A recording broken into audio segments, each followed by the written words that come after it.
ముందుగా మనందరికీ గురైనటువంటి బ్రహ్మఋషి సుభాష్ పత్రిజీ గారికి నా ఆత్మ ప్రణామములు. నాకు ఈ అవకాశం ఇచ్చినటువంటి పెద్దలకు, చూస్తున్న ప్రేక్షకులకు ఇదే నా ఆహ్వానం. ముందుగా నేను చెప్పవలసింది టెన్షన్ నుంచి తప్పించుకోవడం ఎలా అనే టాపిక్ గురించి చెప్తున్నాను. నా పేరు మురళి. నేను 3 సంవత్సరాల నుంచి ధ్యానంలో ఉన్నాను, ధ్యాన సాధన చేస్తున్నాను. అంటే ధ్యానం గురించి చాలామంది చెప్తే రాని వాళ్ళకి కూడా వాళ్ళ ధ్యానులుగా మార్చాలి అని అంటే ఈ పద్ధతుల ద్వారా మనము వాళ్ళని కూడా ఆనందంగా ఉంచే విధంగా మనం చేయొచ్చు. దీన్ని లాఫింగ్ థెరపీ అని చెప్పి గుంటూరులో నెకిల్ అనేటువంటి పిరమిడ్ సెంటర్లో మాకు ప్రత్యూష సుబ్బారావు గారి తరఫున మాకు స్టెప్ అనే కార్యక్రమం ద్వారా మాకు నేర్పించారు. దాన్ని మీకు నేను చెప్పదలుచుకున్నాను. ఇందులో మన శరీరంలో 4 రకాలైనటువంటి హార్మోన్లు ఉంటాయి.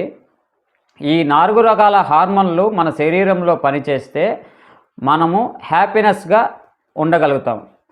ఈ హార్మోన్ల ఉత్పత్తి లేని వారికి ఆనందం అనేది ఎంత నవ్విచ్చినా వాళ్ళకి నవ్వు రాదు, వాళ్ళ ఫేస్లో గ్లో ఉండదు. ఎప్పుడు వాళ్ళు నవ్వుతున్నా కానీ ఒక బాధతో ఉన్నటువంటి ఫీలింగే ఉంటుంది వాళ్ళకి. ఈ ఫీలింగ్లో నుంచి వాళ్ళు బయటపడాలి అని అంటే ఇవి 4 రకాలైనటువంటి ఆ హార్మోన్లు ఉత్పత్తి వాళ్ళ శరీరంలో జరగాలి. ఈ 4 రకాల హార్మోన్లలో ఈ హార్మోన్లు 4 రకాల హార్మోన్లు. దీన్ని గుర్తుపెట్టుకోవడానికి మాస్టర్ గారు మాకు డోస్ అనే ఒక వర్డ్తో గుర్తుపెట్టుకునేట్టు చేశాడు. ఆ డోస్ అనే దాంట్లో డి అనే ఒక అక్షరంకి ఒక అబ్రివేషన్ వస్తుంది, ఓ అంటే ఒక అబ్రివేషన్ వస్తుంది, ఎస్ అంటే ఒక అబ్రివేషన్ వస్తుంది, ఈ అంటే ఒక అబ్రివేషన్ వస్తుంది. ఈ డి అనే అబ్రివేషన్ యొక్క శరీరంలో పని ఏం పని అంటే అప్రిషియేషన్. మెయిన్ ఏంటంటే ఇంపార్టెన్స్ అప్రిషియేషన్. ఈ అప్రిషియేషన్ అనేది ఒక భార్యాభర్తలకే కాదు, పిల్లలకే కాదు, ముసలివారికి కాదు, ప్రతి ఒక్కరికి ప్రతిభని వాళ్ళ యొక్క కష్టాన్ని గుర్తించేటువంటి వల్ల వాళ్ళలో హ్యాపీనెస్ అనేది క్రియేట్ అవుతుంది. ఈ హ్యాపీనెస్ అనేది వాళ్ళలో లేనప్పుడు అది ఎక్కడ దొరికితే వాళ్ళ దగ్గరికి పొందేందుకు వాళ్ళు ప్రయత్నం చేస్తారు. మన పిల్లలకి మనం హ్యాపీనెస్ ఇవ్వకపోతే, అప్రిషియేషన్ చేయకపోతే మన పిల్లలు కూడా మన మాట వినని పరిస్థితి ఏర్పడుతుంది. చాలామంది పిల్లలకు మన మాట వినటం లేదు, నేను చెప్పిన మాట వినటం లేదు అంటారు. వాళ్ళకి ఏంటంటే వాళ్ళకి కలిగినటువంటి ఏంటంటే అప్రిషియేషన్ అనేది లేకపోవడం వల్ల వాళ్ళు పెద్దల మాట వినకుండా పోవడం జరుగుతుంది. ఇవి ప్రేమ పెళ్ళిళ్ళకి కారణమైనటువంటివి. ప్రేమలు పెళ్ళిళ్ళు ఇవన్నీ జరగడానికి మూల కారణము ఈ యొక్క అప్రిషియేషన్ మన ఇంట్లో మన పిల్లలకి మనం ఇవ్వని పక్షంలో అది బయట వారి దగ్గర పొందడం వల్ల వాళ్ళు దానికి అట్రాక్ట్ అవ్వడం వల్ల అది జరుగుతుంది. ఇది తిరిగి వాళ్ళకి ఎక్కడైతే అది తిరిగి వాళ్ళ జీవితంలో పొందలేదో తిరిగి వాళ్ళ డైవర్స్కి అప్లై చేయడం జరుగుతుంది. ఈ 4 రకాలు మన పిల్లలకి మనం ఇవ్వటం వల్ల మన పిల్లలు మన మాట వింటారు, మన తల్లిదండ్రులు మన మాట వింటారు, మన ఇంట్లో పెద్దవాళ్ళు మన మాట వింటారు. ఈ అప్రిషియేషన్ అనేది ఎదుటి వాళ్ళని మన గురించి మంచిగా ఆలోచించేటువంటి భావాన్ని కలిగిస్తుంది. ఈ అప్రిషియేషన్లో ఫస్ట్ అప్రిషియేషన్ మనం చేసిన పనిని గుర్తించి బాగు చేసావు, ఇంకా చేయాలా, ఇంకా బాగు చేస్తావు అనేటువంటిది మనం ప్రోత్సహించేటట్టు వాళ్ళకి అప్రిషియేట్ చేయాలా. రెండోది ఏంటంటే ఓ అనే అక్షరంలో వచ్చే అప్రిషియేషన్కి తోడు స్పర్శని ఇవ్వాలా. అంటే మన పిల్లల్ని చేతికి దగ్గరికి తీసుకొని చిన్నపిల్లలైనప్పుడు హక్ చేసుకొని ముద్దుగా వాళ్ళని గారాబం చేస్తూ వాళ్ళని అప్రిషియేట్ చేయాలి. అలా అప్రిషియేట్ చేయడం వల్ల ఆ పిల్లల్లో హ్యాపీనెస్ అనేది ఉద్భవించి వాళ్ళు చేసిన పొరపాట్లని తిరిగి చేయకుండా వాళ్ళు సరిదిద్దుకునే ప్రయత్నం వాళ్ళంతటా వాళ్ళుగా చేస్తారు. ఈ అనే అబ్రివేషన్తో వచ్చే దానివల్ల ఎక్స్క్యూజ్ చేయడం అంటే మనం చేసిన పనిని ఏదైనా సరే కసురుకోకుండా పిల్లలతో సునాయసంగా ఇంకొకసారి చేస్తానమ్మా అని రిక్వెస్ట్ చేయడం.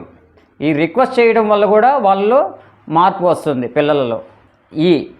ఇది ఎక్సర్సైజ్కి సంబంధించింది. ఎక్సర్సైజ్ అనేది ఫిజికల్ ఎక్సర్సైజు శరీరంతో పనిచేసేటువంటి వాళ్ళు అయితే వాళ్ళు చేసే దినచర్యలలో వాళ్ళకి ఎక్సర్సైజ్ అవుతుంది. అలా లేని వాళ్ళకి వ్యాయామంలు, ఎక్సర్సైజులు, యోగాలు ఇవి చేయటం వల్ల ఈ 4 రకాలైనటువంటి హార్మోన్లు ఉత్పత్తి జరుగుతుంది. ఈ ఉత్పత్తి ఎవరికైతే సమపాళలో జరుగుతాయో వాళ్ళ జీవితంలో ఆనందంగా ప్రతి విషయంలోనూ వాళ్ళు సమర్థవంతంగా ప్రతి సమస్యని అధిగమించడానికి వాళ్ళకి సహాయపడుతుంది.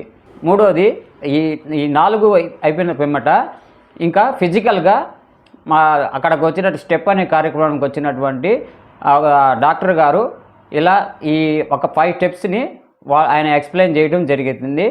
ఆ క్లాసులో భాగంగా ఇవి మీకు ప్రాక్టికల్గా చేసి చూపిస్తాను.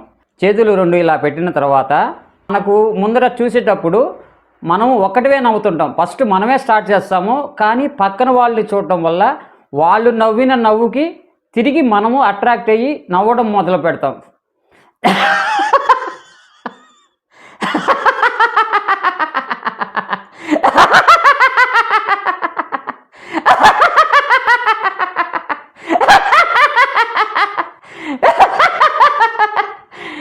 అని ఇలా ఒక 5 మినిట్స్, ఈ 5 మినిట్స్ చేయడం వల్ల మనకు ఈ వ్యర్థం అనేటువంటిది ఈ చెమట రూపంలో, జిడ్డు రూపంలో అది బయటికి వచ్చేయడం జరుగుతుంది. సెకండ్ టెక్నిక్, మనకు ఏదైనా ఒక విషాదకరమైన పరిస్థితి ఎదురైనప్పుడు, మనకు కష్టమైనది కనిపించినప్పుడు, అంటే ఎగ్జాంపుల్ కరెంటు బిల్లు ఒక 10,000 బిల్లు వచ్చింది అనుకోండి. ఆ బిల్లును చూసినప్పుడు ఆ బిల్లు కట్టడానికి మనం 10,000 బిల్లు కట్టాలా అని భయపడతాము. ఆ భయాన్ని పోగొట్టుకోవడానికి ఇంకొక థెరపీ ఉంది. ఆ బిల్లుని ఇలా చేతిలో పట్టుకొని మనం చూస్తూ ఈ బిల్లును చూసి మనం టేక్ ఇట్ ఈజీ తీసుకోవాలి అని అంటే టేక్ ఇట్ ఈజీ పాలసీకి ఈ బిల్లును చూస్తూ నవ్వడం మొదలు పెట్టాలి. అంటే దాని మీద ఉండేటువంటి ఫీలింగు, భయము, అంటే మనము ఆ బిల్లు కంపల్సరీ మనం కట్టాల్సిందే, మనము దాన్ని తప్పించుకోవడానికి ఎటువంటి అవకాశం లేదు. కానీ భయపడితే మనం కట్టలేము. ఈ భయం అనే ఫీలింగ్ని మనకు పోవాలంటే, దాన్ని టేక్ ఇట్ ఈజీ తీసుకోవాలంటే ఆ బిల్లుని పట్టుకున్నప్పుడు మనం ఇలా చేయాలి.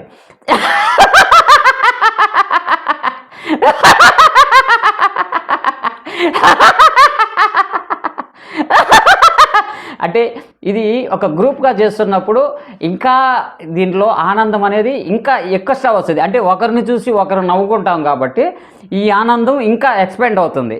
దీనివల్ల కూడా మనకు చెమట ద్వారా మనలో ఉన్నటువంటి వ్యర్థ పదార్థాలు బయటికి విసర్జించేస్తాం. మూడోది, మనం చెప్పవలసిన పనిని నవ్వుతూ చెప్పడం.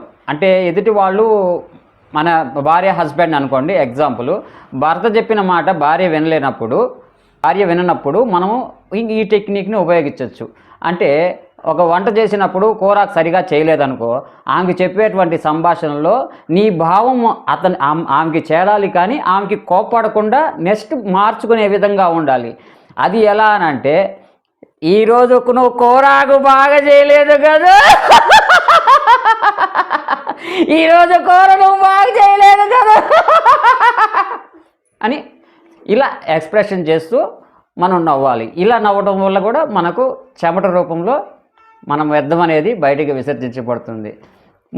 మూడోది, ఇది ఫిజికల్ ఎక్సర్సైజ్కి సంబంధించింది. నాలుగోది, ఈ 4వ ఎక్సర్సైజ్లో ఏంటంటే ఇది బ్రీతింగ్ ఎక్సర్సైజ్.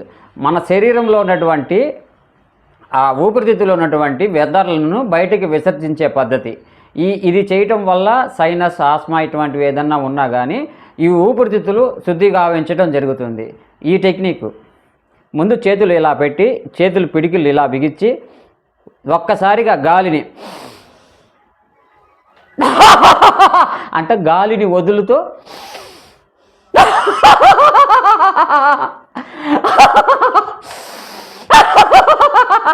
అంటూ ఇది ఒక 5 టైమ్స్ ఇలా చేసుకుంటే కూడా ఈ యొక్క లోపల ఉన్నటువంటి లెన్స్ క్లీన్ అవ్వడం జరుగుతుంది. ఇటు ఫైనల్గా ఇంకొక ఎక్సర్సైజ్, దీనివల్ల కూడా మన శరీరంలో కొన్ని రకాలైనటువంటి డిజీజుల్ని దూరం చేసుకోవచ్చు. ఎందుకనంటే మనకు తమాషగా చూసుకోవడానికి, నవ్వుగా, ఆనందంగా మనం చేసుకోవచ్చు. అంటే మనం ఒక మజ్జిగ గ్లాస్ తీసుకున్నాం అనుకోండి, ఆ మజ్జిగ గ్లాసుని ఉప్పు వేసి తిరగొట్టేటప్పుడు ఈ చేతితో పట్టుకుంటాం, ఈ చేతిలో నుంచి ఈ చేతిలోకి పోస్తున్నాం అనుకోండి, ఈ చేతిలో నుంచి ఈ చేతిలోకి పోస్తాం అనుకోండి, చివరికి మనం తాగుతాం.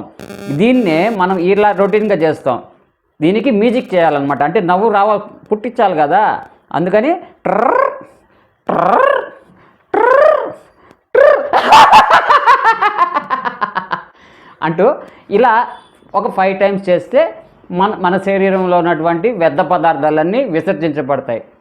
మన శరీరంలో హ్యాపీనెస్ హార్మోన్లు ఉత్పత్తి అన్నీ పెరిగి మనం ఆనందకరమైన జీవితాన్ని జీవించడానికి ఉపయోగపడుతుంది.